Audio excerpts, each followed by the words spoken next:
بسم اللہ الرحمن الرحیم۔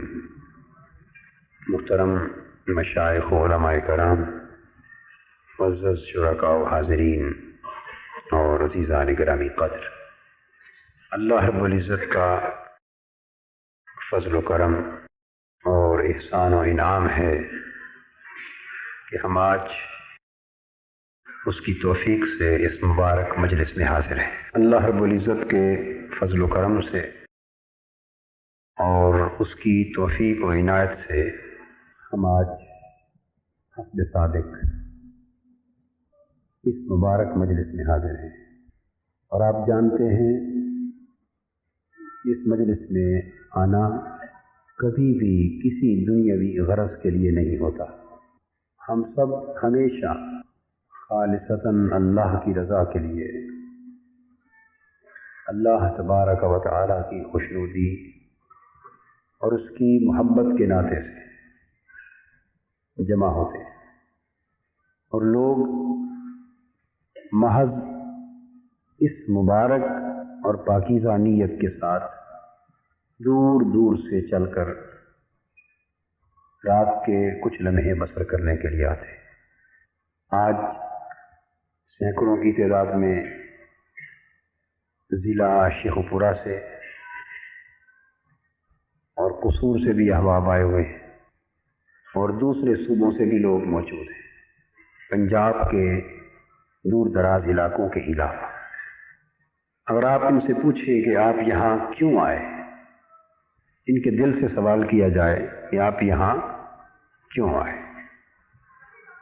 تو ہر ایک کا دل اس بات پر گواہی دے گا کہ فقط اللہ کے لیے اور اللہ کے رسول صلی اللہ تعالی علیہ وآلہ وسلم کے، کوئی اور غرض ان کو یہاں نہیں لائی۔ اور یہ امر واقعہ ہے کہ جب اللہ کا بندہ اپنے دوسرے بھائیوں کے ساتھ محض اللہ کی محبت میں اور اللہ کی خوشنودی کی خاطر مل بیٹھتا ہے، تو ایسے سب مل بیٹھنے والوں سے اللہ کو محبت ہو جاتی۔ جب لوگ آپس میں اللہ کے لیے محبت کرتے ہیں، لوگ آپس میں جب اللہ کے لیے محبت کرتے ہیں تو ایسے سب لوگوں کے ساتھ اللہ کو محبت ہو جاتی ہے۔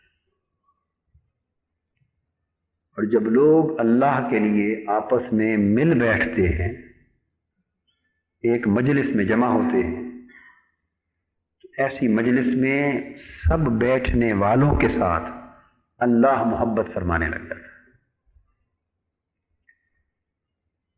بلکہ اس سے بڑھ کر جب لوگ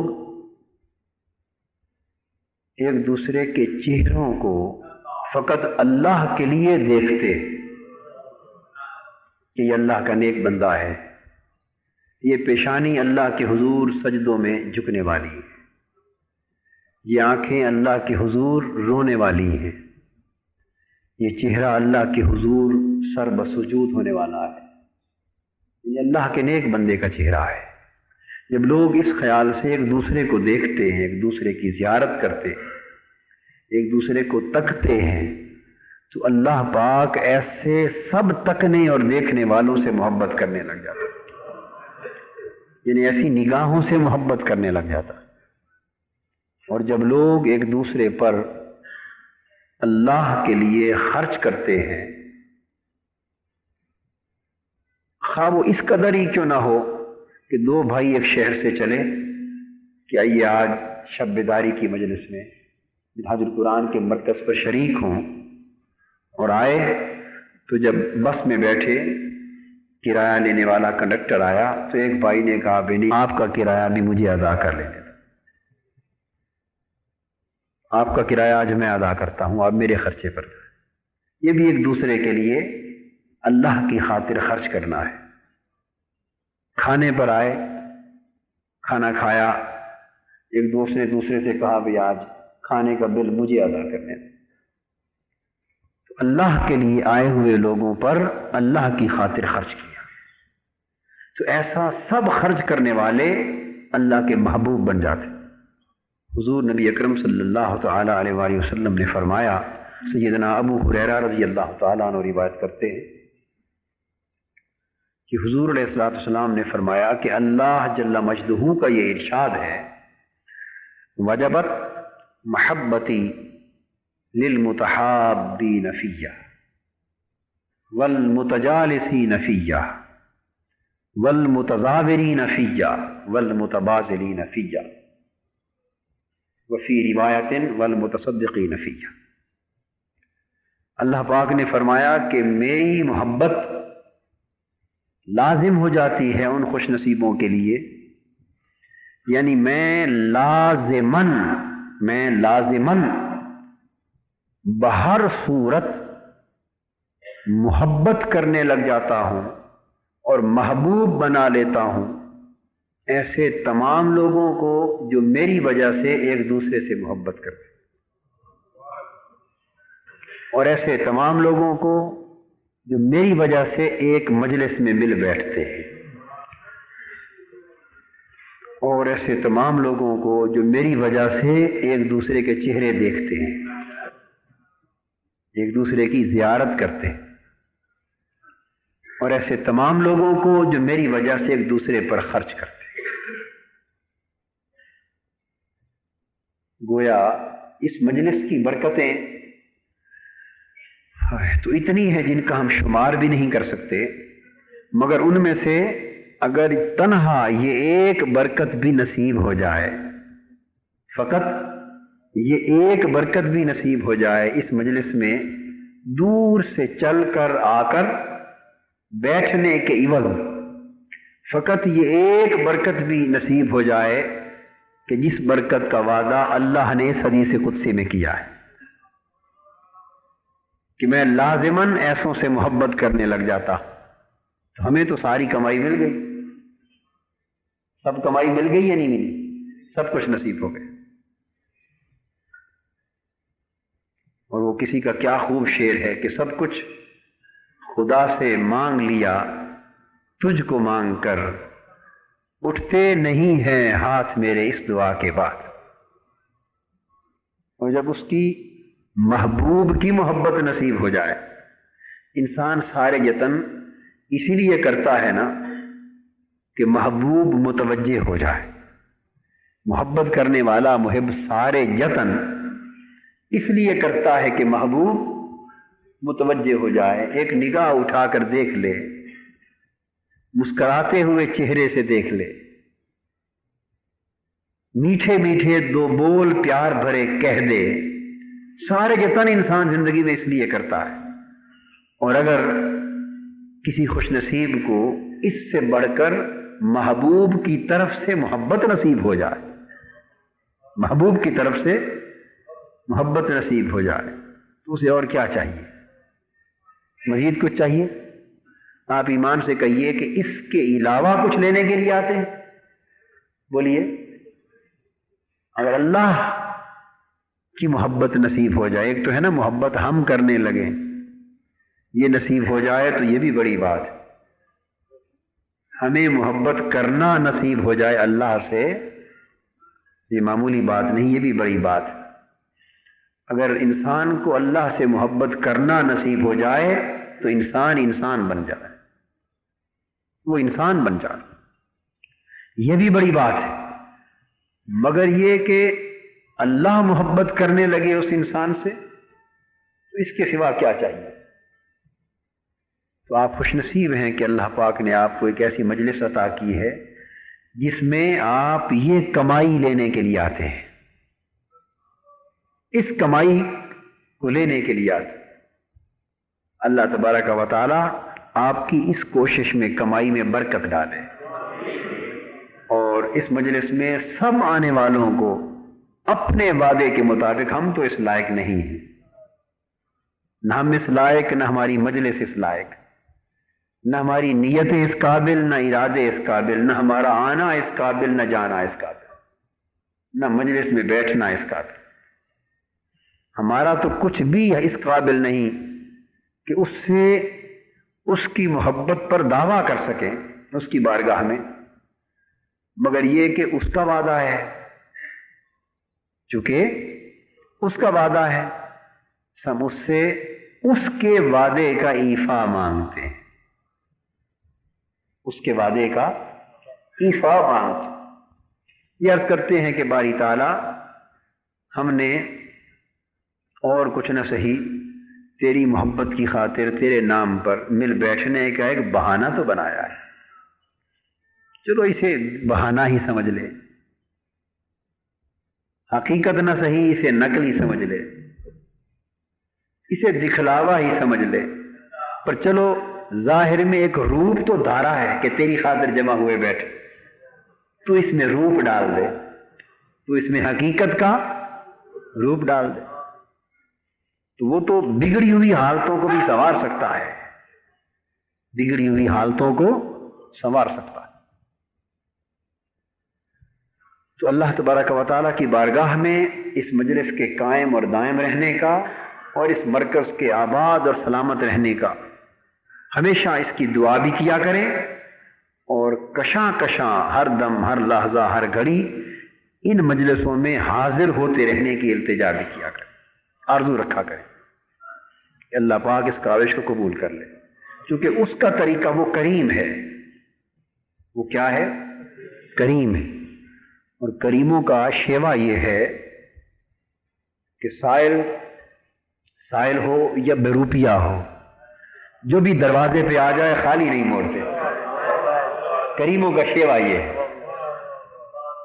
کریموں کا شیوا یہ ہے کہ وہ خالی نہیں موڑتے، سائل سچا سائل ہو یا جھوٹا ہو، بے روپیہ ہو،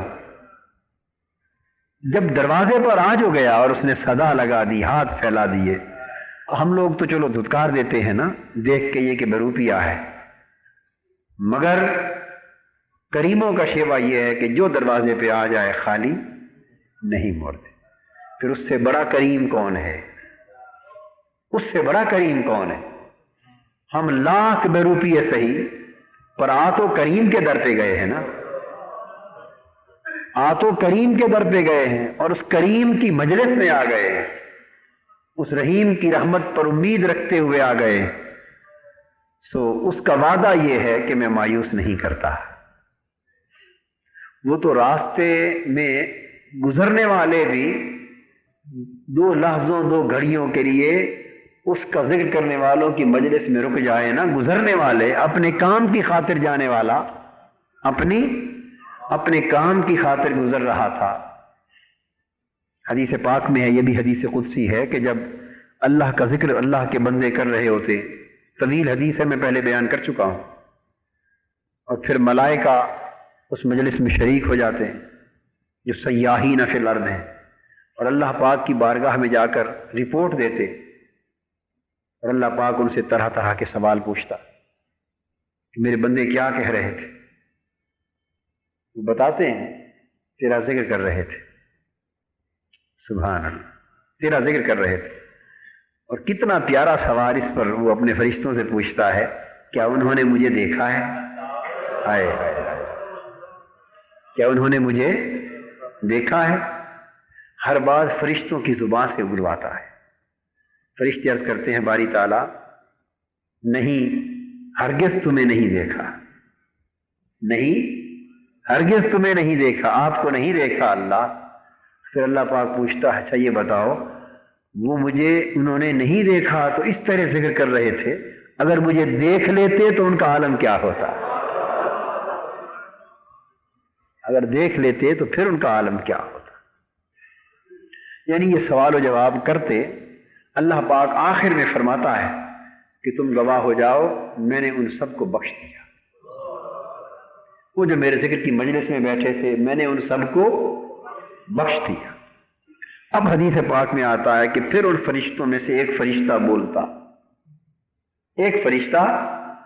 بولتا ہے، عرض کرتا ہے باری تعالیٰ آپ نے تو سب کو بخش دیا، مگر ان میں تو ایک شخص ایسا بھی تھا جو تیرے ذکر کی خاطر نہیں آیا تھا اس مجلس میں،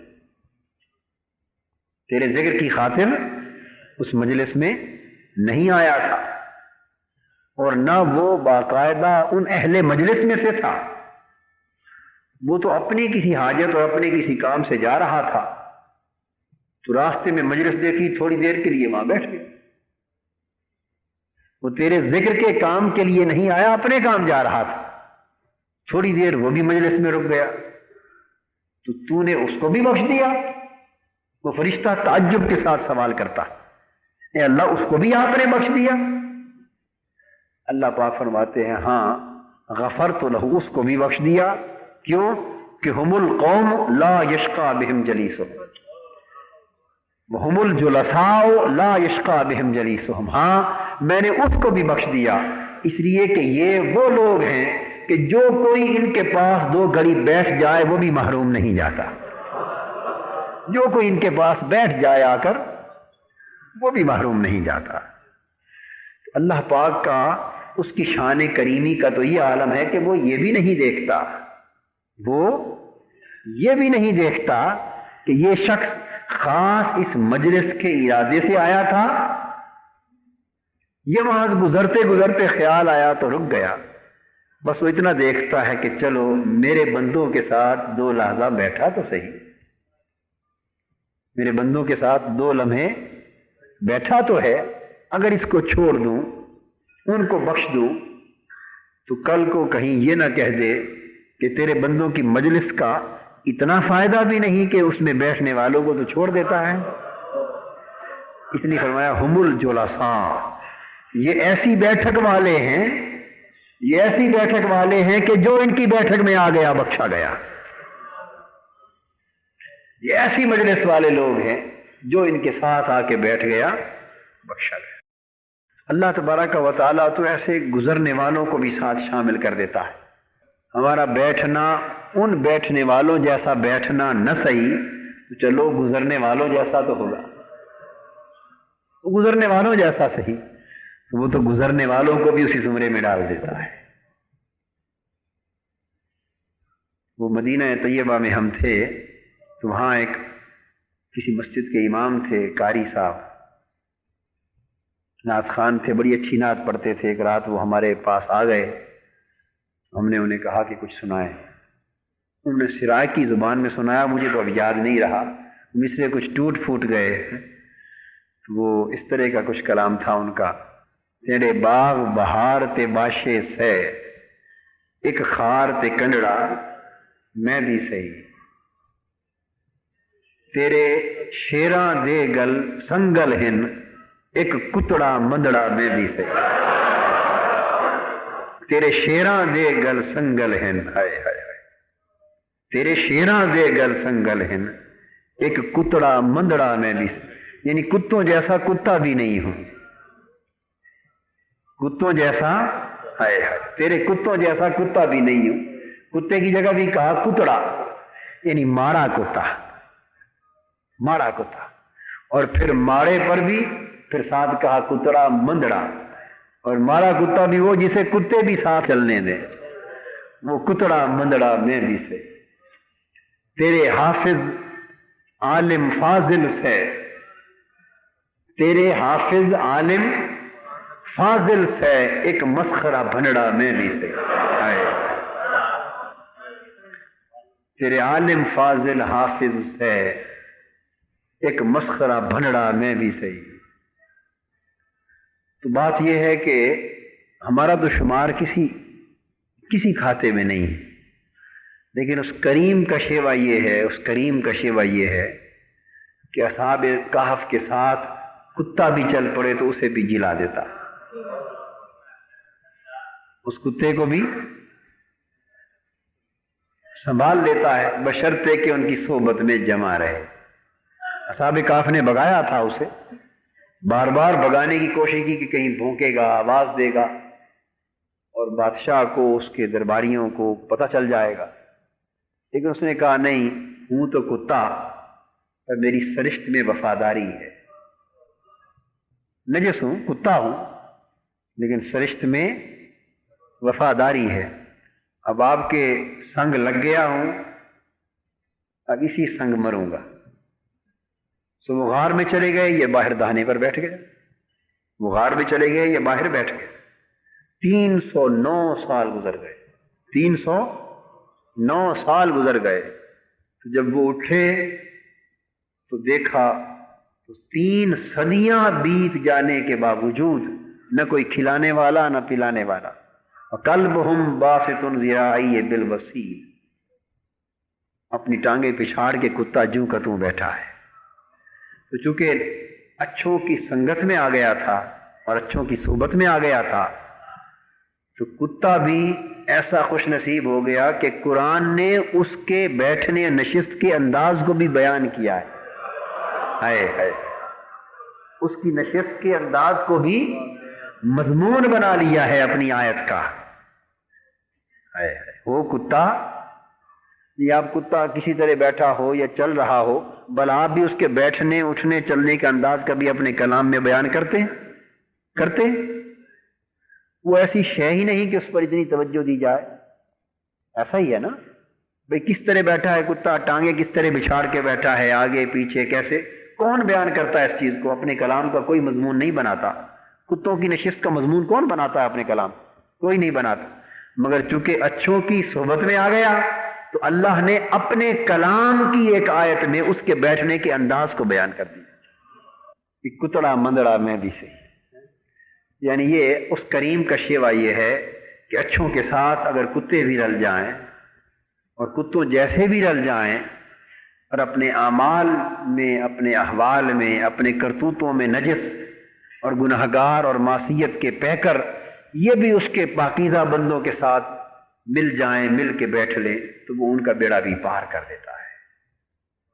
ہم تو سارے اس طرح کے لوگ ہیں، اور خدا جانے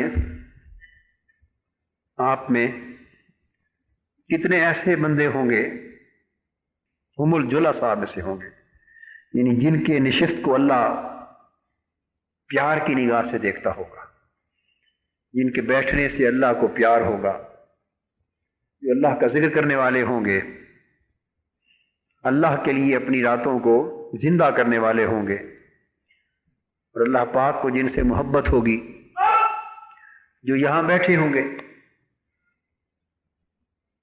بے شک وہ یہاں بیٹھے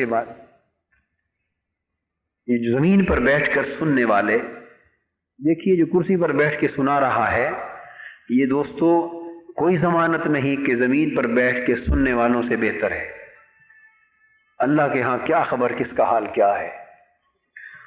حضور علیہ الصلوۃ والسلام نے فرمایا کہ لوگوں میری بات جو کچھ مجھ سے سنو آگے پہنچا دو، اس لیے کہ کئی سننے والے ایسے ہوں گے جو پہنچانے والوں سے بہتر ہوں گے. حدیث پاک، کئی سننے والے ایسے ہوں گے جو پہنچانے والوں سے بہتر ہوں گے. تو میں اللہ کی عزت کی قسم کھا کے آپ کو حق بتا رہا ہوں، کئی زمین پر بیٹھ کے، صفوں پر بیٹھ کے سننے والے ہمارے جیسے کرسیوں پر بیٹھ کے بیان کرنے والوں سے لاکھوں کروڑوں درجے بہتر ہوتے ہیں. یہ کوئی ضمانت اس بات کی نہیں ہے کہ ایک کرسی پر سنا رہا ہے، ایک نیچے بیٹھ کے سن رہا ہے. یہ درجات کا تعین نہیں ہے. اس کی نگاہ میں خدا جانے کس کا حال کیا ہے. اس لیے اس مجلس میں آپ لوگ جو آتے ہیں، اللہ بہتر جانتا ہے کتنے نیک، کتنے صالح بندے. تو میں تو پہلے بھی عرض کیا کرتا ہوں اور آج پھر دہرا رہا ہوں کہ نیت یہ کرنی چاہیے، اور کم سے کم میری نیت اس رات کی مجلس میں اللہ کے ذکر کی اور اللہ کی یاد کی اس مجلس میں، جس میں دور دور سے اللہ کے بندے اللہ کے شوق اور اللہ کی محبت میں چل کے آتے ہیں، اس مجلس میں اس لیے آ کے بیٹھتا ہوں کہ میں بڑا کمینہ آدمی ہوں، بڑا غافل ہوں اور بڑا خطا کار اور سیاہ کار ہوں.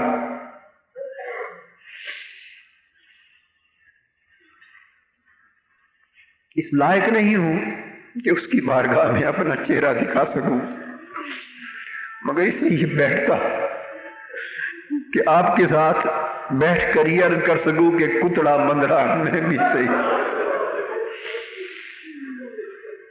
آپ کی مجلس میں، آپ کی نشست میں، آپ کے ساتھ بیٹھنے سے خدا جانے مجھ جیسے کمینوں کا بھی بیڑا پار ہو جائے. اللہ پاک کا کرم ہم سب پر ہو جائے۔ تو یہ مجلس خوش نصیبوں کی مجلس، کسی کے چہرے پر، کسی کے لباس سے، کسی کی وضاقتہ سے کچھ پتہ نہیں چلتا کہ کون کس حال میں ہے۔ یہ حال تو اللہ کی بارگاہ میں پہچانے جاتے ہیں۔ میں یہ عرض کر رہا تھا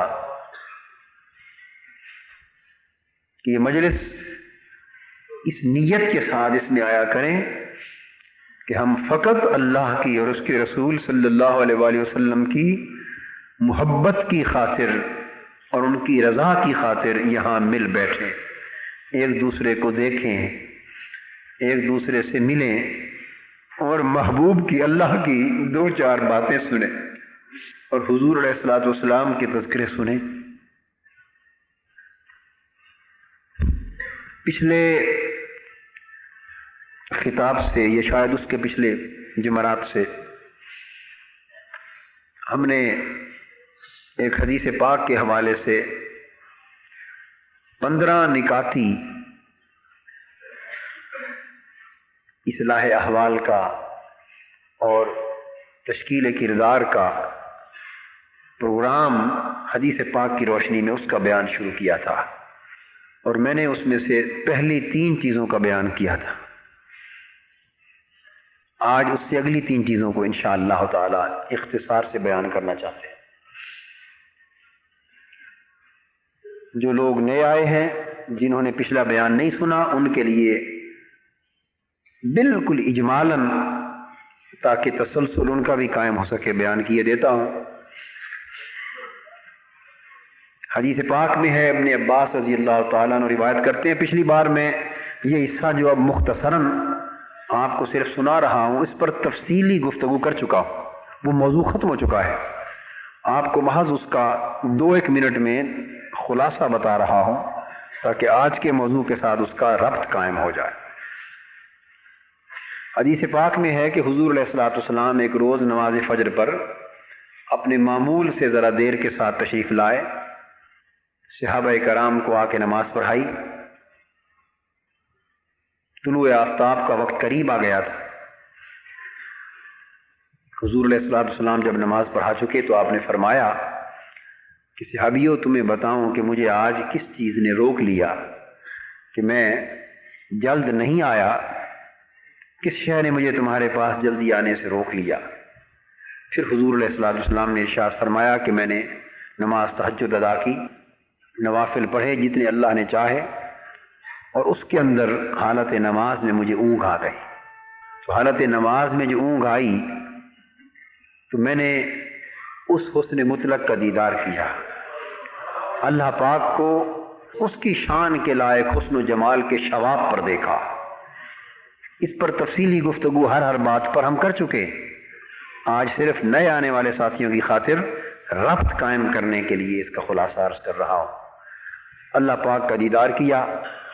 اللہ تبارک و تعالیٰ نے مجھ سے پوچھا، اے محبوب صلی اللہ علیہ وآلہ وسلم، یہ جو فرشتے ہیں، عرش کے فرشتے، یہ آپس میں تکرار کر رہے ہیں، کسی مسئلے پر اونچی گفتگو کر رہے ہیں، جیسے کوئی جھگڑا کیا کرتا ہے، تو یہ کس چیز پر گفتگو کر رہے ہیں؟ ان کا تکرار، مذاکرہ کس بات پر ہو رہا ہے؟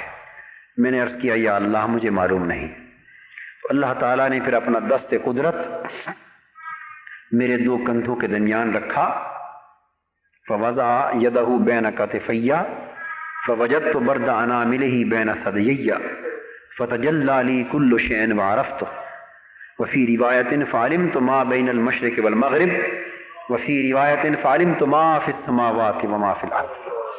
تو اللہ پاک کا دست قدرت، اس نے جو میرے کندھوں کے درمیان رکھا، میرے سینے نے اس ٹھنڈک کو جذب کر لیا، اور اس سے پھر سب پردے اٹھ گئے، اور جو کچھ تھا کائنات میں تحت الثری سے عرش معلیٰ تک، اور زمین و آسمان کے اندر اور مشرق و مغرب کے اندر جو کچھ تھا، سب کچھ میرے اوپر روشن ہو گیا، منکشف ہو گیا، میں نے ہر چیز کو جان لیا اور پہچان لیا۔ اب پھر اللہ پاک نے مجھ سے پوچھا، اے محبوب صلی اللہ تعالی علیہ وآلہ وسلم، اب بتائیے یہ کس بات میں مذاکرہ کر رہے ہیں، تکرار کر رہے ہیں؟ میں نے عرض کیا، میرے اللہ، اب جب فیض مل گیا نا، اور پردے اٹھ گئے تو اب فرمایا کہ یہ کفارات میں گفتگو کر رہے. تو اللہ پاک نے پوچھا مجھ سے وہ کفارات کیا ہیں؟ وما ہن. میں نے عرض کیا باری تعالیٰ وہ کفارات یہ ہیں. ان تین چیزوں کو جو میں بیان کر رہا ہوں تک ہم نے مضمون مکمل کر دیا. عرض کیا باری تعالیٰ وہ کفارات ہیں مشی الاقدام الی الحسنات والجلوس فی المساجد بعد الصلوات واسباغ الوضوء حین الکریہات. اور مختلف روایات میں الفاظ بدل کے بھی یہ موضوع کفارات کا اس طرح آیا ہے. کہیں الی الحسنات کی بجائے الی الجماعات آیا، کہیں کریہات کی جگہ مکروہات آیا، الفاظ بدل کے مفہوم ایک ہی. عرض کیا باری تعالیٰ کفارات جن سے گناہ دھل جاتے ہیں، گناہ مٹ جاتے ہیں، ان اعمال پر گفتگو کر رہے ہیں ملائکہ کہ جن اعمال کے کرنے سے گناہ مٹ جاتے، دھل جاتے. اور وہ ایک تو یہ ہیں کہ انسان نیکیوں کی طرف قدم بڑھائے، ہر وقت نیکی کرنے پر گامزن رہے، نیکی کرنے پر تلا رہے اور نیکی کے کاموں کی طرف قدم اٹھائے، تیزی سے اٹھائے، مستعد رہے نیک کاموں کی طرف. اور دوسرا یہ اس پر گفتگو کر رہے ہیں کہ یہ بھی کفارات میں سے ہے کہ انسان نماز پڑھنے کے بعد کچھ دیر اللہ کی یاد میں مسجدوں میں بیٹھا رہے. بعد از نماز پڑھ کے بھاگ نہ جائے بلکہ بعد بھی کچھ دیر اللہ کے لیے اللہ کی بارگاہ میں اللہ کی مسجد میں بیٹھے، اس کی عبادت میں بیٹھے.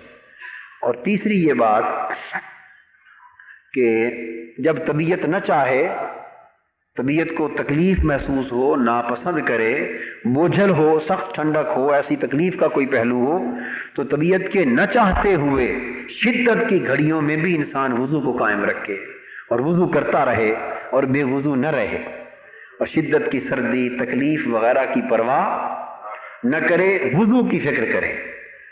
تو اگر یہ تین عمل جاری رہیں تو گناہ دھل جاتے ہیں. اس کے بعد یہاں تک مضمون ہمارا ہو چکا تھا تو میں نے آپ کا تسلسل بیان کے لیے قائم کیا. اب اس کے بعد اللہ پاک نے فرمایا آج کی گفتگو جو شروع کر رہے ہیں، پوچھا فیما یختصم، میرے محبوب صلی اللہ علیہ وسلم اب بتائیے اس کے بعد مزید کس موضوع پر گفتگو کر رہے ہیں، مزید کیا موضوع ہے جس پر ان کا تکرار ہو رہا ہے، مذاکرہ ہو رہا ہے. یعنی ایسا لگ رہا ہے سننے والا محسوس کرتا ہے جیسے جھگڑا ہو رہا ہے. کس موضوع پر مزید مذاکرہ اور تکرار ہے؟ عرض کیا یا اللہ مزید جو گفتگو کر رہے ہیں وہ درجات میں ہیں جن سے درجے بلند ہوتے ہیں. وہ کیا چیزیں ہیں؟ اللہ پاک کی بارگاہ میں حضور علیہ السلام نے عرض کیا کہ وہ ہیں فرمایا فی اطعام الطعام ولین الکلام والصلاة باللیل والناس نیام. وفی روایتیں فرمایا افشاء السلام و اطعام الطعام والصلاة باللیل والناس نیام. عرض کیا باری تعالیٰ وہ اس بات میں گفتگو کر رہے ہیں کہ درجات بلند کر دیتا ہے، اس کی عزتوں میں اضافہ کر دیتا ہے، اسے دنیا اور آخرت کی بلندیاں، عظمتیں، رفعتیں عطا فرما دیتا ہے، اس کی شان بڑھا دیتا ہے. اور وہ کیا کیا چیزیں ہیں؟ اطعام الطعام، کہ کثرت کے ساتھ اللہ کے بندوں کو کھانا کھلایا جائے. کھانا کھلانا، کھانا اپنی جیب سے کثرت سے کھانا کھلایا جائے، خرچ کیا جائے اللہ کے بندوں پر، خرچ کیا جائے، انفاق کیا جائے، اور اس کی پھر یہ شکل کہ کھانا کھلایا جائے، لوگوں کی بھوک مٹائی جائے، لوگوں کے لیے دسترخوان بچھایا جائے. ایک دوسرا فرمایا ولین الکلام، اور لوگوں سے بات نرم طریقے سے، پیار سے، ٹھنڈک سے، مٹھاس کے ساتھ کی جائے کہ لوگوں کی دل جوئی ہو، دل ٹوٹے نہ، دل ٹوٹے نہ، دل جڑے. بات اس طرح کی جائے کہ ٹوٹے ہوئے دل جڑ جائیں، ٹوٹے ہوئے دل جڑ جائیں. ایسے نہ کی جائے کہ دل ٹوٹ جائے. اور پیار کے ساتھ بات کی جائے، محبت کے ساتھ بات کی جائے، نرمی کے ساتھ بات کی جائے. اور تیسری بات والصلاة باللیل والناس نیام، اور رات کو اٹھ کر رات کی ان گھڑیوں میں، ان لمحوں میں اللہ کی عبادت کی جائے، نماز پڑھی جائے اور سجدے کیے جائیں کہ جن لمحوں میں بالعموم لوگ سوئے ہوئے ہوتے ہیں۔ یعنی جب لوگوں کے سونے کا وقت شروع ہو تو وہ بندہ اللہ کے لیے اٹھ جائے۔ جب لوگوں کے مخلوق سونے لگے تو اللہ کے بندے اٹھ جائیں، اللہ کے لیے عبادت میں مصروف ہو جائیں۔ اور دوسری روایت کے مطابق افشاء السلام کو ساتھ ملا لیں تو یہ کہ سلام کو پھیلایا جائے، چھوٹا ہو بڑا ہو، مقیم ہو مسافر ہو، بیٹھا ہوا ہو کھڑا ہوا ہو، چلتا ہوا ہو، سوار ہو پیدل ہو، غریب ہو امیر ہو، انسان یہ نہ دیکھے کہ کس کا حق ہے سلام کرنا، جو سامنے آئے سلام کرنے میں خود پہل کرے، سلام کرنے میں خود پہل کرے۔ تو یہ جو سلام کرنے میں پہل ہے یہ وہ عمل ہے کہ اس سے گویا وہ سلامتی فروغ دے رہا ہے، سلامتی کو فروغ دے رہا ہے، سلامتی کی دعائیں دے رہا ہے لوگوں کو۔ تو سلام کو پھیلایا جائے، فروغ دیا جائے۔ تو یہ جو چیزیں حضور علیہ الصلوۃ والسلام نے اللہ پاک کی بارگاہ میں بیان کی، تین چیزیں یہ چار چیزیں یہ، ان میں سے پہلی فرمایا اطعام الطعام، کہ کھانا کھلایا جائے۔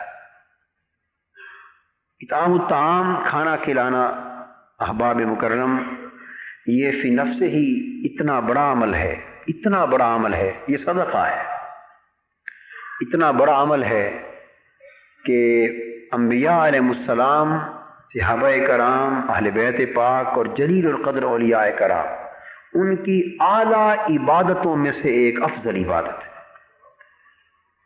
یعنی ان کی عبادت، اعلیٰ عبادتوں میں سے عبادت یہ ہوتی تھی کہ وہ کثرت سے کھانا کھلاتے۔ یہی وجہ ہے کہ بزرگوں کے خانوادوں میں جہاں وہ تھوڑی سی بھی روشنی اور طریقہ اور معمول اگر چلا آ رہا ہو تو سب کچھ بگڑ جانے کے باوجود کم سے کم ان کے دسترخوان کئی جگہ پر کھلے رہتے ہیں۔ یہ بزرگوں کا قائم کردہ شیوا ہے۔ اطعام الطعام کی شکل ہے کہ وہ کھانا کھلاتے تھے، صدقہ کرتے تھے۔ میں نے پچھلی بار مشی الاقدام الی الحسنات میں نیک اعمال کی فضیلت، برکت اور اس کی افادیت، اس کی تاثیر کے باب میں نے ایک حدیث آپ کو سنائی تھی۔ واقعتاً وہ حدیث صدقہ کی نسبت سے ہے۔ کس نسبت سے ہے؟ صدقہ کی نسبت سے، مگر مراد یہ تھا کہ جو شخص صدقہ اور ایسا نیک عمل کرتا ہے اس سے اس انسان کو اللہ پاک اتنی قوت عطا کر دیتا کہ وہ ہواؤں پر، آندھیوں پر، طوفانوں پر بھی حاوی ہو جاتا۔ وہ حدیث آج چونکہ بہت سے نئے ساتھی پھر آئے ہیں دوسرے اضلاع سے، وہ حدیث ان کے لیے پھر دہرانا چاہتا۔ حدیث پاک یہ ہے کہ حضور علیہ الصلوۃ والسلام نے فرمایا کہ جب اللہ پاک نے زمین کو پیدا کیا، کس کو؟ زمین کو پیدا کیا، تو زمین پیدا ہونے کے بعد کانپی، تھرتھرائی۔ تو اللہ تبارک و تعالیٰ نے اس کو جماؤ عطا کرنے کے لیے، سکون اور استقرار عطا کرنے کے لیے اس پر پہاڑ نصب فرما دی۔ قرآن بھی کہتا ہے وَجَعَلَ فِيهَا رَوَاسِيَ مِن فَوْقِهَا، پہاڑ نصب فرما دی۔ زمین پر پہاڑ نصب ہو گئے، اس سے زمین تھم گئی۔ جب فرشتوں نے دیکھا کہ یہ اتنی زبردست چیز ہے پہاڑ کہ زمین کا تھرتھرانا اور کانپنا رک گیا ہے، حدیث پاک میں آتا ہے فَعَجِبَتِ الْمَلَائِكَةُ مِنْ شِدَّةِ الْجِبَالِ، تعجب ہوا ان کو پہاڑوں کی شدت پر، پہاڑوں کی اتنی طاقت اور قوت پر۔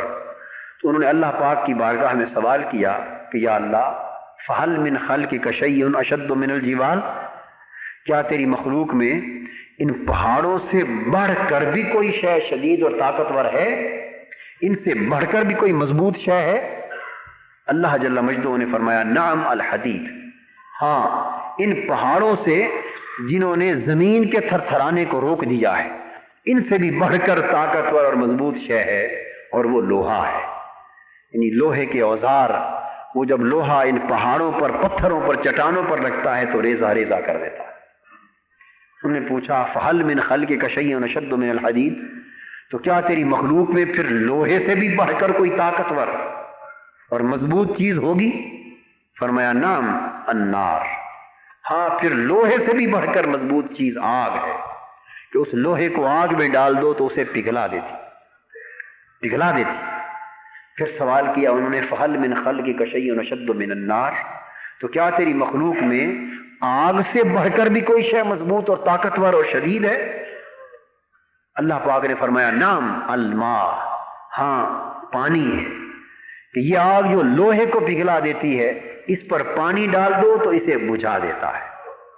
پھر ملائکہ نے سوال کیا فَهَلْ مِنْ خَلْقِكَ شَيْءٌ أَشَدُّ مِنَ الْمَاءِ، تو پھر تیری مخلوق میں پانی سے بڑھ کر بھی کوئی شے ہے طاقتور اور مضبوط اور شدید جو اس سے بھی بڑھ کر اثر رکھے؟ تو اللہ پاک نے فرمایا نعم الریح، ہاں اس سے بھی بڑھ کر مضبوط اور طاقتور ہے، اور وہ ہوائیں جب وہ آندھیاں بن کر چلتی ہیں، طوفان بن کر چلتی ہیں، تو وہ دریاؤں سمندروں کے بھی رخ موڑ دیتی۔ تو ملائکہ نے پوچھا فَهَلْ مِنْ خَلْقِكَ شَيْءٌ أَشَدُّ مِنَ الرِّيحِ، تو باری تعالیٰ تو کیا یہ جو ہوائیں آندھیاں اور طوفان بن کر چلتی ہیں اور دریاؤں سمندروں کے رخ، پانیوں کے رخ موڑ دیتی، تو کیا ان سے بھی بڑھ کر طاقتور اور شدید کوئی اور شے تیری مخلوق میں ہے؟ تو جو اللہ کا بندہ اس طرح چھپا کر صدقہ دینے والا ہے اور کھلانے والا ہے، چھپا کر کھلانے والا ہے، اور چھپا کر کسی کی حاجتیں پوری کرنے والا ہے، اور چھپا کر کسی کی بھوک مٹانے والا ہے، اور چھپا کر صدقہ دینے والا ہے، فرمایا یہ وہ عمل ہے کہ بندے کو، ابن آدم کو، انسان کو آندھیوں طوفانوں پر بھی، کائنات کی موجود ہر چیز پر زیادہ طاقتور بنا دیتا ہے۔ کیسے بنا دیتا ہے؟ حدیث پاک میں حضور علیہ السلام نے فرمایا کہ یہ پھر انسان اتنا طاقتور ہو جاتا ہے، صدقہ کرنے والا انسان، اوروں کو کھلانے والا انسان اتنا طاقتور ہو جاتا ہے کہ پھر یہ صدقہ کر کے اگر ہاتھ اٹھا دے تو تقدیر بھی بدل جاتی ہے۔ اتنا طاقتور ہو جاتا ہے کہ اگر صدقہ کر لے تو اس کے عمل سے تقدیر بھی بدل جاتی ہے۔ قضا اور میری تقدیر بدلا نہیں کرتی، مگر میرے مرد مومن، میرے بندے کی دعا سے بدل جاتی ہے یا میرے بندے کے صدقے کے عمل سے بدل جاتی ہے۔ بالکل اسی طرح تم زمین والوں پر خرچ کرو، عرش والا تم پہ خرچ کرے، یعنی تمہیں بے نیاز کر دے گا۔ کہ یہ جو ہماری معیشت تنگ ہو جاتی ہے اور پریشانیاں ہماری زندگی میں آ جاتی ہیں، معیشت دن کن کی کیفیت جو ہو جاتی ہے، یہ کیوں؟ اس لیے کہ ہم اللہ کے ذکر سے اعراض کر لیتے ہیں، اللہ کے ذکر سے منہ پھیر لیتے ہیں۔ اللہ کے ذکر سے منہ پھیر لینے کے نتیجے میں زندگی کیوں تنگ ہو جاتی ہے؟ زندگی تنگ کیوں ہو جاتی؟ اس عقدے کا حل یہ ہے، اس لیے کہ جب بندہ اللہ سے منہ پھیر لیتا ہے تو اللہ بندے سے منہ پھیر لیتا ہے۔ بندہ اللہ کی یاد سے جب منہ پھیر لیتا تو اللہ، بولیے نا، بندے سے، تو جب بندے سے توجہ اپنی خاص رحمت کی، خاص عنایت کی توجہ ہٹاتا ہے تو زندگی اجیرن ہو جاتی ہے۔ معیشتاً دنگن کا معنی اس کی زندگی اجیرن ہو جاتی ہے، اس کی زندگی دکھوں کا مرکز بن جاتی ہے۔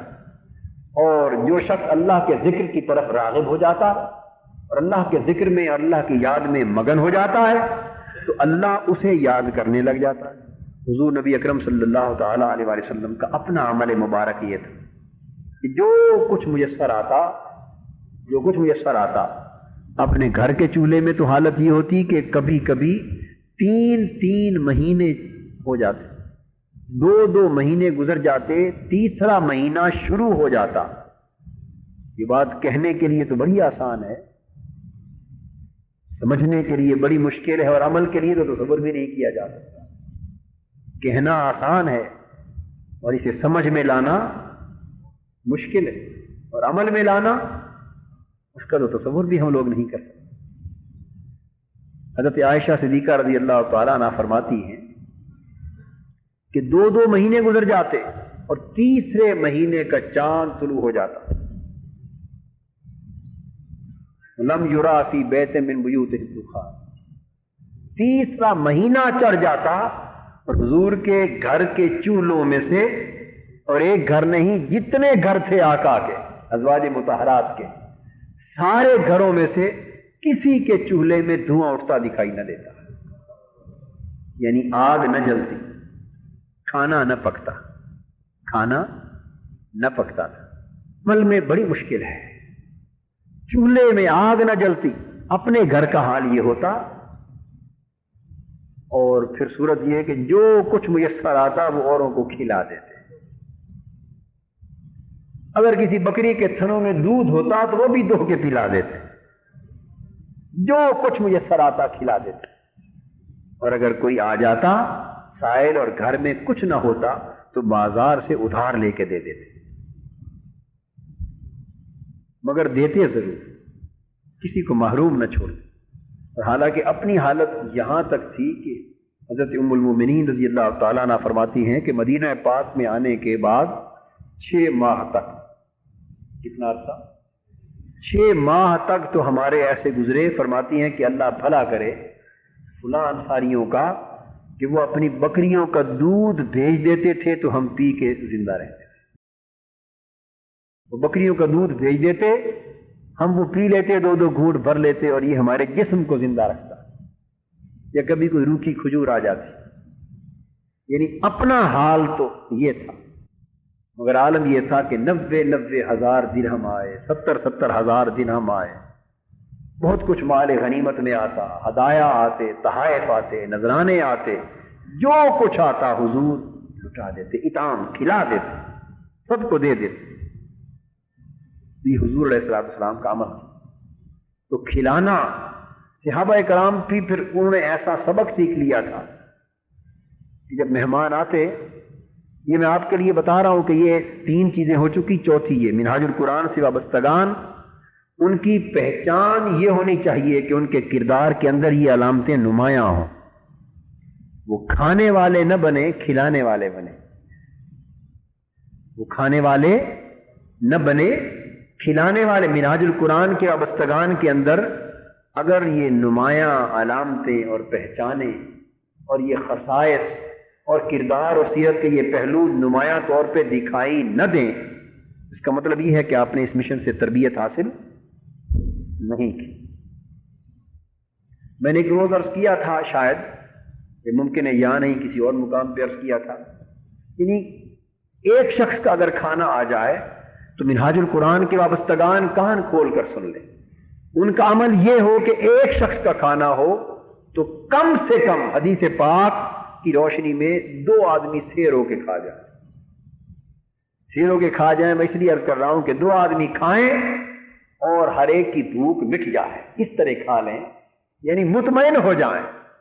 اور جب کھانے والا انسان بنے گا تو صاحب اگر ایک کا کھانا 2 آدمی کھائیں گے تو بھوک نہیں مٹے گی، بھوک۔ اور بھوک کی قسمیں ہیں، کچھ بھوکیں ہیں جو کھانے سے مٹتی ہیں، اور کئی بھوکیں ایسی ہیں جو کھلانے سے مٹتی۔ بعض لوگ صرف کھلا کر ہی اپنی بھوک مٹا لیتے ہیں۔ آپ عملاً تجربہ کر کے دیکھ لیں، میں آپ کو سچی بات بتا رہا ہوں، کھلا کھلا کر ان کی بھوک آدھی سے زیادہ مٹ جاتی، چند لقموں کی حاجت رہ جاتی ہے جسم کو زندہ رکھنے کے لیے، وہ کھانے سے کام چل جاتا ہے، مگر بھوک وہ کھلانے سے مٹ جاتی ہے۔ ایسی بھوک پیدا کریں اپنے اندر جو کھلانے سے مٹ جائے، اور سیدنا صدیق اکبر رضی اللہ تعالیٰ عنہ والی بھوک لائیں اور ان جیسی پیاس لائیں۔ آپ فرماتے ہیں کہ میں جس دن سے مسلمان ہوا اس دن سے لے کے آج کے دن تک اللہ کی عزت کی قسم میں نے نہ سیر ہو کر کھانا کھایا ہے نہ سیر ہو کر پانی پیا۔ کیوں؟ اور میں اس لیے کہ چاہتا ہوں کہ بھوک اللہ کی عبادت سے مٹے اور پیاس مولا کے دیدار سے مٹے۔ بھوک اللہ کی عبادت سے مرے اور پیاس اللہ کے دیدار سے مٹے۔ اللہ پاک ہمیں بھی ایسی بھوک اور ایسی پیاس عطا کر دے۔ اگر بھوک اور ایسی بھوک اور پیاس کا حصہ مل جائے تو دوسری بھوک کم ہو جاتی ہے کہ نہیں؟ بولیے، کم ہو جاتی۔ تو میں یہ عرض کر رہا تھا کہ ہمیں منہاج القرآن کے وابستگان کو ایسا بن جانا چاہیے کہ ہم کھانا کھلانے والے ہیں۔ حضور علیہ السلام نے فرمایا طعام الواحد یکفی الاثنین وطعام الاثنین یکفی الاربع وطعام الاربعۃ یکفی الثمانیہ۔ ایک شخص کا کھانا 2 کے لیے کافی ہے۔ لفظ کیا استعمال فرمایا حضور علیہ السلام نے 2 کے لیے؟ یہ نہیں فرمایا، اس لیے میں نے کہا کہ 2 سیر ہو کے کھا لیں. یہ نہیں فرمایا کہ حضور نے ایک وقت کا کھانا، ایک شخص کا کھانا 2 آدمی کھائیں، ایسا نہیں فرمایا. فرمایا ایک کا کھانا 2 کے لیے کافی ہے. جتنی اس مومن کو ضرورت ہے اس کے اعتبار سے کافی، اور 2 کا کھانا 4 کو کافی، اور 4 کا کھانا 8 کے لیے، اور 8 کا 16 کے لیے، 16 کا 32 کے لیے، 32 کا 64 کے لیے، 64 کا 128 کے لیے، بڑھاتے چلے جائیں. 128 کا 256 کے لیے بڑھاتے چلے جائیں. یعنی 2 گنا افراد کھانا کھا کے سیر ہو جائیں تو سمجھے کہ دسترخوان پر مومنوں نے کھایا، اہل ایمان نے کھایا. اور ہماری حالت کیا ہے کہ 2 کا کھانا 1 کو بھی کافی نہیں، اور 4 کا 2 کو کافی نہیں، 8 کا 4 کو کافی نہیں، بلکہ ہم چاہتے یہ ہیں کہ 4 کا کھانا ہو اور تنہا 1 کھا جائے. حکم سے بالکل الٹ، برعکس چل رہے، برعکس چل رہے.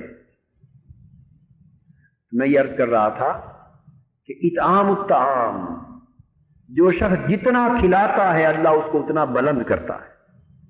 یہ بلندی کا راز ہے. جو جتنا کھلاتا ہے، جس کا ہاتھ جتنا کھلا ہے، اللہ کے بھی ہاتھ نعمتوں کے اعتبار سے اسی قدر کھل جاتا ہے. اللہ اس پر اتنا کرم کر دیتا ہے. اور یہ ذہن میں رکھ لیا کریں کہ جو کچھ آپ کسی کو کھلاتے ہیں، حاجت مند کو کھلاتے ہیں، اللہ پاک نے فرمایا وما ادراک ما العقبہ فک رقبۃ او اطعام فی یوم ذی مسغبہ. یہ گھاٹی بڑا دشوار گزار راستہ ہے، اور دین کی بلند چوٹی یہ ہے. عظمت والا مقام دین کے اندر یہی ہے. گھاٹی دین کی یہ ہے، دشوار گزار راستہ، مگر حقیقی دین شہادت گہ الفت یہ ہے کیا کہ انسان گردنوں کو آزاد کرائے، ان لوگوں کو آزادی کی عزت کی زندگی دلائے، اور بھوک والے دن لوگوں کو کھانا کھلائے، لوگوں کی بھوک مٹائے. ادھر فرمایا کہ دین کی عظمت اس میں ہے کہ لوگوں کو کھلائے، اور ادھر فرمایا جو لوگوں کو نہ کھلائے وہ دین کو جھٹلانے والا ہے.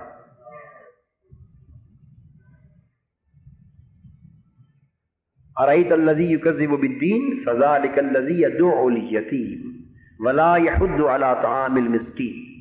دین کو جھٹلانے والا وہ ہے جو یتیموں کو دھکے دے اور غریبوں کو کھانا نہ کھلائے، اور ان کو کھانا کھلانے کا طمع اور حرص اور لالچ اور کوشش نہ کرے. یعنی جو مسکینوں کے لیے دسترخوان بند کر دے اور ان کی بھوک مٹانے کا اہتمام اور کوشش نہ کرے، یعنی جسے غریبوں کی بھوک خود پریشان نہ کرے، وہ دین کو جھٹلاتا ہے. وہ لاکھ تسبیح پڑھتا پھرے، لاکھ تسبیح پڑھتا پھرے، نمازیں پڑھتا پھرے، مگر وہ دین کو جھٹلا رہا ہے. تو دین اس کو کراتی ہے. اور میں یہ عرض کر رہا تھا کہ آپ جس کو کھلائیں یہ نہ سمجھیں کہ فقط انسان کھا رہا ہے، بلکہ اللہ پاک کا وعدہ یہ ہے کہ تم میرے بندے کو کھلاؤ اور وہ سب کچھ براہ راست میرے پاس پہنچ جائے. گویا وہ میں کھا رہا تم سے. حدیث پاک میں ہے کہ اللہ تبارک و تعالی انسان سے پوچھیں قیامت کے دن کہ اے بندے مرضت فلا تعدنی، اے بندے میں بیمار ہو گیا تھا، تو نے میری عیادت نہیں کی. میں بیمار ہو گیا تھا، تو نے میری عیادت نہیں کی. انسان اللہ سے سوال کرے گا اے باری تعالیٰ تو رب العالمین ہے، تو کیسے بیمار ہو سکتا ہے اور میں تیری عیادت کیسے کرتا، میں تیری عیادت کیسے کرتا. اللہ پاک فرمائیں گے کہ وہ شخص میرا ایک بندہ، تو میرا ایک بندہ بیمار ہوا تھا یا نہیں؟ بس کرے گا یہ شخص باری تعالیٰ جی بیمار ہوا تھا، میں تو اس کی عیادت کے لیے نہیں گیا. اگر تو اس کی عیادت کے لیے چلا جاتا تو مجھے وہیں پا لیتا. اگر تو اس کی عیادت کے لیے چلا جاتا تو مجھے وہیں پا لیتا. لو فعل ذلك لوجدتنی عندہ، اگر تو میرے اس بندے کی عادت کے لیے اس کے گھر چلا جاتا، اس کی تیمارداری کے لیے، تو مجھے تو وہیں پا لیتا، اس کے پاس پا لیتا۔ میں تو دکھیوں کے پاس ہوتا، میں تو دکھیوں کے پاس ہوتا۔ اور پھر اللہ پاک فرمائیں گے کہ میں نے تم سے کھانا مانگا تھا، تم نے مجھے کھانا نہیں کھلایا۔ استطعمتک فلا تطعمنی، اے بندے میں نے تم سے کھانا مانگا تھا کہ مجھے کھانا کھلا دے، اور تو نے مجھے کھانا نہ کھلایا۔ اللہ جل وجلہ اپنے بندے سے پوچھے، وہ شخص عرض کرے گا باری تعالیٰ تو رب العالمین ہے، بے نیاز ہے کھانے سے، تو کس طرح مجھ سے کھانا مانگ سکتا ہے اور میں تمہیں کھانا کس طرح کھلا سکتا ہوں؟ اللہ پاک فرمائیں گے کہ تو نے دیکھا کہ اس شخص نے جو بھوکا تھا تجھ سے کھانا مانگا اور تو نے اسے کھانا نہ کھلایا، کھانا نہ کھلایا۔ لو اطعمتہ لوجدتہ عندی، اگر تو اس کو کھانا کھلا دیتا، لوجدت ذالک عندی، اگر تو اس کو کھانا کھلا دیتا تو وہ کھانا تو میرے پاس پڑا ہوا پا لیتا، آ کے دیکھ لیتا کہ جو تو اس کو کھلا کے آیا ہے وہ میرے پاس پہنچ گیا۔ تو وہ کھانا اس کو کھلانا نہ تھا، در حقیقت مجھے کھلانا، مجھے پہنچانا۔ اور پھر اللہ پاک فرمائیں گے میں نے تم سے پانی مانگا، پیاسا تھا، پانی مانگا، تو نے مجھے پانی نہ پلایا۔ وہ شخص عرض کرے گا باری تعالیٰ تو رب العالمین ہے، بے نیاز ہے، تجھے پانی کیسے پلاتا؟ فرمائیں گے اس شخص نے جو کہ پیاسا تھا، فلاں شخص سے پانی مانگا، تو نے پانی نہ پلایا۔ اگر لو سقیتہ لوجدت ذالک عندی، تو اگر اسے پانی پلا دیتا، اس کو پانی کے پلانے کا عمل، اس کا اجر وہ تو میرے پاس پا لیتا، گویا تو مجھ ہی کو پلاتا۔ تو انسان جب کسی کو کھلاتا ہے، پلاتا ہے، تو در حقیقت وہ سب کچھ اس کا صدقہ اللہ اپنے دست قدرت سے وصول فرماتا ہے۔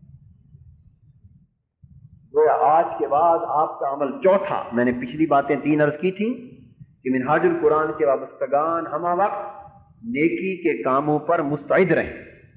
آپ کو یاد ہے یہ بات، اس کو حرص جاں بنا لیں، نیکی کے کاموں پر، تقویٰ کے کاموں پر، نیکی عبادت کے کاموں پر، خدمت خلق کے کاموں پر ہمہ وقت مستعد رہیں۔ اپنے محلے میں، اپنے علاقے میں، اپنے شہروں میں اپنی بساط کے مطابق نیکی کے کام کریں، لوگوں کی خدمت کریں، لوگوں کی بھلائی کے کام آئیں، تکلیف نہ دیں کسی، بر و تقویٰ پہ تعاون کریں۔ آپ کے محلے میں کوئی دکھی ہے اس کی مدد کریں، غریب ہے اس کی مدد کریں، بیمار ہے اس کا خیال رکھیں، یتیم ہے، بیوگان ہے، ان کا خیال رکھیں۔ الغرض جہاں جہاں نیکی کا کام پایا جائے، منہاج القرآن کا وابستہ شخص سب سے پہلے وہاں پایا جائے، اور اللہ کی عبادت اور یاد سے ایسی محبت ہو کہ نماز پڑھیں اور نماز کے بعد کچھ دیر دل لگا کر اللہ کی یاد میں بیٹھے رہیں، دل لگا کے بیٹھے رہیں، اور پھر ہمہ وقت باوضو رہنا، ہر حال میں باوضو رہنا، خاص طور پر جب سردیوں کی شدت ہو اور تکلیف کا عالم ہو اور دل نہ چاہتا ہو اور محسوس کرے انسان کو، اس وقت وضو کرنا انسان مجاہدہ سمجھے۔ ان 3 معمولات کو مستقل رکھنے کے ساتھ چوتھا عمل، آج یہ طے پا گیا یا نہیں؟ یہ طے پا گیا یا نہیں کہ کھانا کھلانے کی عادت؟ آج کے بعد اللہ پاک نے پہلے بھی جن کو توفیق عطا کی تھی سو کی تھی، آج کے بعد اس عمل پہ چل کھڑے ہوں کہ منہاج القرآن کے وابستگان کے دسترخوان کھلے ہو جائیں، مگر اپنے لیے نہیں، اللہ کی مخلوق کے لیے دسترخوان بچھائیں، کھانے بڑے بڑے چنیں اور خوب کھائیں، اور آنے والے کو محروم رکھیں نہیں، مخلوق کے لیے دسترخوان کھول، مہمان نوازی کیا کریں، غریبوں کو کھلایا کریں، مہمانوں کو کھلایا کریں، پڑوسیوں کو کھلایا کریں، وابستگان کو دیا کریں، غربا کو، مساکین کو، آنے والوں کو۔ کھانا تو امیر کو کھلانا بھی عبادت ہے، کھانا تو کوئی امیر شخص کیوں نہ ہو، مہمان بن کے آ جائے، آپ کے دسترخوان پہ آ جائے، اسے کھلانا بھی عبادت ہے۔ اطعام الطعام فی نفس ہی عبادت، کوئی کھا جائے آپ کے دسترخوان، یہ صحابت کی ایک علامت ہے، یہ آپ کے اندر ہونی چاہیے ہم نے دین کی جو تعلیم پائی ہے اور جو دیتے ہیں اس ساری تعلیم کا رخ کھلانے سے دور ہے. کھلانے سے ہم تعلیم اور دین کی تعلیم و تربیت دینے والے اور دین کی تربیت لینے والے وہ کھلانے سے دور رہتے ہیں. منہاج القرآن کی علامت یہ ہونی چاہیے کہ وہ کھلانے والے بن جائیں. آپ کو قبول ہے یہ بات؟ جی، یعنی اتنے کھلانے والے بن جائیں کہ کھانا اگر کم ہے تو خود نہ کھا لیں کہ دوسرے کو کھلا لیں، اور کھلے دل سے ایسا کریں. ایسا بھی ہوتا ہے کہ کسی نے اگر کھانا بھیجا دعوت کے طور پہ تو دو طبقے ہیں بیٹھے ہوئے کھانا کھانے والے. بعض احباب سے متعلق ہے یہ بات، وہ توجہ سے سنیں، وہ خود سمجھ جائیں گے جن سے متعلق. مثلا دو گھر ہیں، مثال کے طور پہ دو گھر ہیں، دو طبقے اکٹھے ایک جگہ میں. کسی نے کھانا بھیجا اور وضاحت نہ کی یہ کس کا ہے، اور وہ پوچھنے لگ جاتے ہیں کہ یہ کھانا کس کے لیے آیا ہے، تاکہ یہ ثابت ہو جائے کہ اس کے لیے نہیں ہے، تنہا میرے لیے. اس پوچھنے کی ضرورت کیوں پڑتی؟ اگر عمل ہی یہ ہو کہ کھلانا ہے پھر پوچھنے کی ضرورت پڑے گی؟ بولیے نا، نہیں پڑے گی. چونکہ وہ بھی سوچ رہا ہے کہ اس کو کھلانا ہے، یہ بھی سوچ رہا ہے کہ اس کو کھلانا ہے، تو پھر تو نوبت ہی نہیں آتی. تو کھانے میں انسان سخی ہونا چاہیے. میں اس کو بار بار دوہرا رہا ہوں. مجھے اپنے والد صاحب قبلہ رحمۃ اللہ علیہ نے ایک لطیفہ سنایا تھا. میں پچھلے دنوں جامعہ میں طلباء کے اجلاس میں ان کو میں نے سنایا، آپ کو بھی سنایا دیتا ہوں. انہوں نے بتایا مجھے کہ اکبر بادشاہ، بہت بڑا بادشاہ ہندوستان کو گزرا اکبر، اس نے ایک مرتبہ دعوت کی شہر کے ایسے تمام لوگوں کی جو دیندار لوگ ہیں، دین کا پرچار کرتے ہیں، تبلیغ کرتے ہیں، اور ان کے دو حصے کر دیے. ایک میں ہمارے جیسوں کو جمع کر لیا، میں اپنی بات کر رہا ہوں، یہ جو مولوی قسم کے لوگ، میں اپنی بات کر رہا ہوں، یعنی میرے جیسے لوگوں کو جمع کر لیا. ایک میں درویشوں کو جمع کر لیا، یہ ہمارے درویش ہیں. ایک میں صوفیاء کو، درویشوں کو جمع کر لیا، اور ایک میں ہمارے جیسے لوگوں کو جمع کر لیا. تو وہ جماعت بن گئی. ایک جماعت یہ پہلے اور دوسری جماعت بعد میں. میں نام نہیں لینا چاہتا، میں گھبرا رہا ہوں نام لینے سے. تو ایک وقت کا کھانا، دوپہر کا کھانا پکا لیا، دسترخوان بچھا کر دونوں کو یک وقت بلا کے ایک کو ایک کمرے میں بند کر دیا، اور ایک طبقے، پہلے طبقے کو بلایا جو ہمارے جیسے لوگ تھے، اور ان کے بازوؤں کے ساتھ چمچے باندھ دیے. یہ بات بڑی توجہ سے سننے والی. تو چمچے کا جو ہوتا ہے نا منہ، وہ ہتھیلی کے ساتھ کر دیا، اور یہ جو کوہنی ہوتی ہے جہاں سے بازو مڑتا ہے، اس پر چمچہ رکھ کے زور سے باندھ دیا، اچھی طرح باندھ دیا تاکہ بازو مڑ نہ سکے. اور دسترخوان بچھا کے طرح طرح کے طباق کھانوں کے ساتھ بھر کے، اور بڑے بڑے کھانے چن کر دسترخوان پہ ان کو آمنے سامنے بٹھا دی. اور دعوت دے گی کہ یہ اتنی دیر ہے، مختصر وقت ہے، اور آپ نے دسترخوان خالی کر دیں، ودا کریں، شروع کر دیں. اب وہ ہر شخص جو چونکہ بازو تو مڑ نہیں سکتے تھے کہ وہ منہ میں کھانا ڈالتے، صاف ظاہر ہے وہ پھر کھانا بھرتے،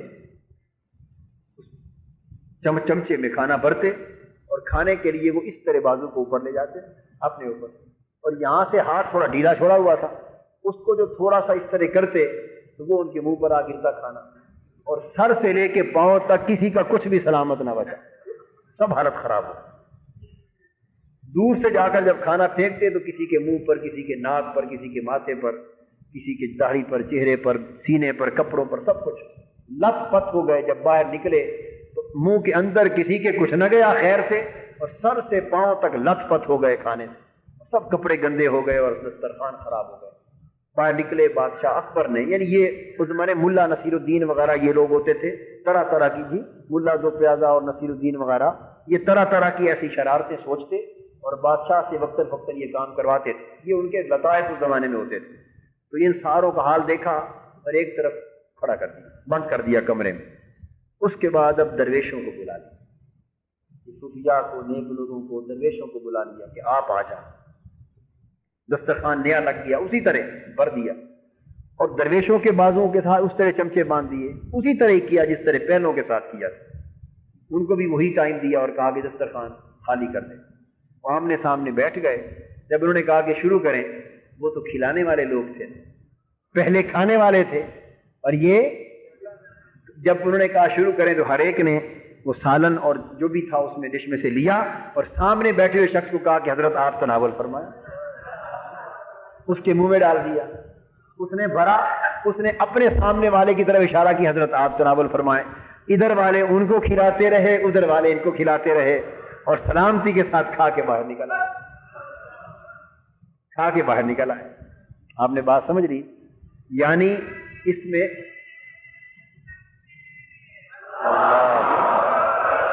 اللہ اکبر جل شان ماشاء اللہ. یہ ہمارے بھائی نے نعرہ اس لیے لگایا تاکہ اللہ کے بندوں اور درویشوں اور صوفیاء کا یہ طریقہ، اس سے جوش ایمانی پیدا ہوا. نکتہ یہ سمجھ میں آیا کہ جن کی توجہ صرف کھانے پر تھی وہ بھوکے رہ گئے، اور جن کا دھیان کھلانے پر تھا ان میں کوئی بھوکا نہ رہا. ان میں کوئی بھوکا نہ رہا. تو کھانے کا دھیان رکھنے والے بھوکے رہتے ہیں، اور ہر وقت کھلانے کا دھیان رکھنے والے سیر ہو جاتے ہیں. اس لیے کہ انفق علیک، تو کھلایا کر تاکہ تجھے کھلایا جائے. تو کھلایا کر تاکہ تجھے کھلایا جائے. تو خرچ کیا کر تاکہ تجھ پر خرچ کیا جائے. یہ جو عمل ہے کھلانے کا، آج میں گفتگو اسی پر ختم کرنا چاہتا ہوں. بقیہ 2 انشاءاللہ اگلی نشست میں بیان کریں گے. ترتیب سے بات چلتی رہے گی، لیکن یہ سبق آج پلے باندھ کر جائے کہ منہاج القرآن کے وابستگان بھوک کا لالچ ختم کر دیں. بولیے، بھوک کا لالچ ختم کر دیں. کھائیں، جسم کو سلامت رکھیں، ضرورت طلب تقاضے کے مطابق کھائیں، اس میں کوئی شک نہیں. اور اس سے بھی ایک اوپر کا درجہ ہے. حضور علیہ السلام نے فرمایا کہ کھانے کے اعتبار سے مومن کی استعارتاً فرمایا، جس طرح 7 انتڑیاں. کافر 7 آنتوں سے کھاتا ہے، کافر 7 کی 7 آنتوں سے کھاتا ہے، اور مومن 7 آنتوں میں سے صرف 1 آنت کے ساتھ کھاتا ہے. یعنی کافر 7 گنا کھاتا ہے اور مومن اس کے مقابلے میں 1 حصہ کھاتا ہے. اور ایک حدیث میں ہے، حضور علیہ السلام نے فرمایا کہ یہ میدا ہے، اس کا 1 حصہ کھانے کے لیے، میدا 1 حصہ کھانے کے لیے، اور اس کا دوسرا حصہ پینے کے لیے، پانی کے لیے، اور تیسرا حصہ اللہ کے ذکر کے لیے، اللہ کے ہوا کے لیے اور اللہ کے ذکر کے لیے. لیکن ہم اتنا کھاتے ہیں کہ میدے کا تو کوئی حصہ کیا بچے، ہم تو سینے اور حلق تک بھی کوئی حصہ باقی نہیں چھوڑتے. حلق تک کوئی حصہ باقی نہیں چھوڑتے. اس سے صاف ظاہر ہے کہ اللہ کا نور کہاں پڑے گا. تو جو پیٹ کچھ خالی رہتے ہیں ان میں اللہ کا نور بھرتا ہے، عبادت کا نور بھرتا ہے، اللہ کی بندگی کا نور بھر جاتا ہے. صحابہ کرام کا طریقہ کھلانے میں یہ تھا، خود بھوکے رہتے، خود بھوکے رہتے، اور نوبت یہاں تک آ جاتی کہ سیدنا صدیق اکبر رضی اللہ تعالیٰ عنہ حضور علیہ السلام کی بارگاہ میں آئے ایسے وقت میں جب حضور باہر تشریف نہیں لایا کرتے تھے. ادھر سیدنا عمر فاروق رضی اللہ تعالیٰ عنہ بھی حضور کے دروازہ اقدس پر آ گئے ایسے وقت میں جب حضور باہر تشریف نہیں لایا کرتے تھے، مگر آقا خود تشریف لے آئے باہر، اور آ کے پوچھا ابو بکر آج بے وقت آئے ہو، آنے کا وقت نہیں تھا، فرمایا اس وقت تمہیں کیا شے لے آئی ہے میرے پاس؟ عرض کیا حضور آپ کی بارگاہ میں آیا ہوں آپ کا دیدار کر کے بھوک مٹانے. اے فاروق اعظم سے پوچھا عمر رضی اللہ تعالیٰ عنہ تمہیں کون سی چیز میرے پاس لے آئی؟ عرض کیا حضور میں بھوکا تھا، بھوک کی شدت تھی، 3 دن سے کھانا نہیں کھایا تھا، بھوک کی شدت تھی، حضور کی بارگاہ میں آئے تاکہ بھوک مٹ جائے. سیدنا صدیق اکبر رضی اللہ تعالیٰ عنہ نے حالت ان کی بھی یہی تھی، مگر انہوں نے حضور کے دیدار کی بات کر دی، انہوں نے کھل کر بات کر دی، انہوں نے اشارے میں بات کر دی. اس پر آقا نے فرمایا ابو بکر و عمر حالت تو میری بھی کئی دنوں سے یہی ہے، میری بھی یہی. تو آقا بھی اور خادم بھی غلام بھی سب اس حالت میں رہتے کہ بھوک سے پیار کرتے، بھوک سے پیار کرتے. پھر حضور ان کو ساتھ لے کے چلے گئے اگر گھر میں کچھ ہوتا تو گھر میں بیٹھا کے کھلا دیتے، مگر پھر ایک اور صحابی کے ہاں تشریف لے گئے، چلو آؤ چلتے ہیں وہاں 2 لقمے کھاتے ہیں۔ پھر وہاں جا کے تناول فرمایا، وہ بھی باہر تھے، ان کی زوجہ محترمہ تھی، گھر میں جو تھا پیش کرتی۔ حضور علیہ السلام کی بارگاہ اقدس میں مہمان آئے، فرمایا آج کون ان کو ساتھ لے جاتا ہے؟ ایک صحابی عرض کرنے لگے حضور میں لے جاتا ہوں۔ گھر گئے، اہلیہ سے پوچھا کہ مہمان ہے، کچھ کھانے کا ہے؟ عرض کیا بس اتنا کچھ ہے کہ ہم کھا لیں یا مہمان کھا لیں، دونوں کے لیے نہیں۔ فرمایا ٹھیک ہے بنا کے رکھ دو۔ کھانا بنا کے رکھ دیا، مہمان دسترخوان پہ بیٹھ گئے۔ مہمان نے کہا کہ آپ بھی ساتھ بیٹھیں کھانے کے لیے، تو مہمان کی دلجوئی کے لیے، خوشنودی کے لیے خود بھی بیٹھ گئے۔ اس کے بعد جب کھانے کا وقت قریب آیا تو اہلیہ سے کہا چراغ گل کر دو۔ چراغ، کھانا چونکہ قلیل ہے اور جب روشنی میں کھانا کھائے گا مہمان تو وہ سمجھے گا تھوڑا ہے، تو وہ پیٹ بھر کے نہیں کھا سکے گا، ہمارے لیے چھوڑ دے گا اور ہمیں اس کے ساتھ کھانا پڑے گا۔ ہماری خیر ہے مہمان سے رو کے کھا جائے۔ تو چراغ گل کر دیا، اندھیرا ہو گیا، اور اندھیرے میں خود خالی برتن ہلاتے رہے اور منہ ہلاتے رہے تاکہ وہ سمجھے کہ یہ بھی کھا رہے ہیں، اور مہمان کو سارا کھانا کھلا دیا، سارا کھانا کھلا دیا۔ اور پھر یہ مہمان نوازی آقا کو اتنی پسند آئی کہ رات کے اندھیرے کی بات جب صبح نماز پر حضور کی بارگاہ میں گئے تو فرمایا پھر رات کے مہمان کا کھانا کیسا ہوا؟ تو یعنی صحابہ کرام کا عمل، جس صحابی کا حال دیکھیے یہی، جس کا حال دیکھیے یہی، سیر ہو کے کھانے والے لوگ نہیں تھے، بھوک رکھنے والے لوگ تھے۔ اولیاء کرام کے معمولات ایسے، اہل بیت پاک کے معمولات ایسے تھے، وہ کھلانے والے لوگ تھے، تو اللہ نے ان کو بلند کر دیا، اللہ نے ان کو بلند کر دیا۔ تو آج کے بعد یہ معمول بنائیں، کل سے پرسوں سے آپ کے محلے والے اور غریب اور عزیزاں اقارب اور مہمان محسوس کریں کہ کوئی بات سن کر آئے، محسوس کریں، اور صرف کل پرسوں کے لیے نہیں، ہمیشہ محسوس کریں، ہمیشہ کہ اب اتوار بدل گئے، اب ان کا دھیان کھانے کی بجائے زیادہ کھلانے پر ہے، اطعام پر ہے۔ کس پر؟ اطعام پر ہے۔ اور جو کھلاتے ہیں ان کی شان قرآن بیان کرتا ہے، وَيُطْعِمُونَ الطَّعَامَ عَلَىٰ حُبِّهِ مِسْكِينًا وَيَتِيمًا وَأَسِيرًا۔ حضرت علی اور سیدہ عالم رضی اللہ تعالیٰ عنہما، انہوں نے جب وہ روزے رکھے اور افطاری کا کھانا بھی پہلے دن، دوسرے دن، تیسرے دن ہر بار کھلا دیا، کبھی مسکین کو، کبھی یتیم کو، کبھی قیدی کو، خود پانی سے افطار کرتے رہے، اور کھانا جو پکایا وہ بھی ادھار لے کے پکایا تھا، خود بھوک بسر کر لی، اور قیدیوں کو، مسکینوں، یتیموں کو کھلا دیا۔ تو کھلانے کا عمل اللہ کو اتنا پسند آیا کہ قرآن میں فرمایا کہ اللہ کے محبوب بندے وہ ہیں کہ جو کھانا کھلا دیتے، کبھی مسکینوں کو، کبھی یتیموں کو، کبھی اسیروں کو، اور پھر کہتے ہیں کہ ہم نے جو کھلایا ہے اس لیے نہیں کھلایا کہ تم سے شکریہ وصول کریں اور تمہیں یہ احساس دلاتے رہیں کہ تم تو ہمارے دسترخوان پر پلتے ہو، نہیں، لا نرید منکم جزاء ولا شکورا، تم سے کوئی جزا اور شکر مندی نہیں چاہتے، انما نطعمکم لوجہ اللہ، ہم تو صرف اللہ کو منانے کے لیے تمہیں کھلا رہے تاکہ اللہ راضی ہو جائے۔ تو دوستو، اللہ کے راضی ہونے کا بڑا گر ہے اس میں کہ انسان کھلایا کرے، انسان کھلایا کرے، اپنی جیب سے خرچ کیا کرے، اپنے بھائیوں پر خرچ کیا کرے، اعزاء پہ خرچ کیا کرے، اقارب پہ خرچ کیا کرے، متعلقین پر خرچ کیا کرے، دوستوں پر خرچ کرے، مستحقین پر، یتامہ پر، بیوگان پر، مسکینوں پر، اہل محلہ پر، پڑوسیوں پر، درویشوں پر، طلباء پر، دینداروں پر، جہاں تک ہو سکے خرچ کریں۔ تھوڑا ہو تو تھوڑا کر لو، زیادہ ہو تو ایک روٹی کے برابر ہے تو آدھی آدھی کر لو، اس کے بھی 4 حصے کر لو، چوتھائی روٹی بھی اگر آپ کھا لیں تو مریں گے نہیں انشاءاللہ، زندہ رہیں گے، مریں گے نہیں انشاءاللہ۔ اور آدھی مل جائے تو اور کیا مانگتے ہیں آپ؟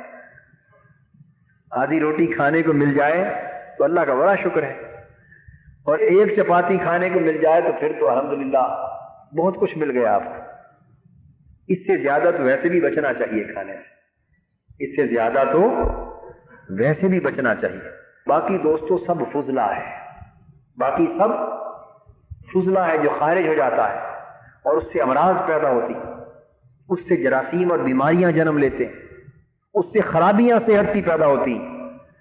صحت مندی، تندرستی، سلامتی اور طاقت اور جسم کو قائم اور دائم رکھنے کے لیے تو وہ جو ایک چپاتی ہے وہ بھی کافی ہے، مور دین سفیشینٹ. توانائی مطلوب ہے وہ اتنی مل جاتی. اللہ تبارک و تعالی ہمارے سب کے حال پہ رحم فرمائے، لطف و کرم فرمائے، اور ہمیں توفیق عطا کرے کہ ہم اطعام کے عمل سے محبت کریں، کھلانے کے عمل سے محبت کریں. وما علینا الا البلاغ.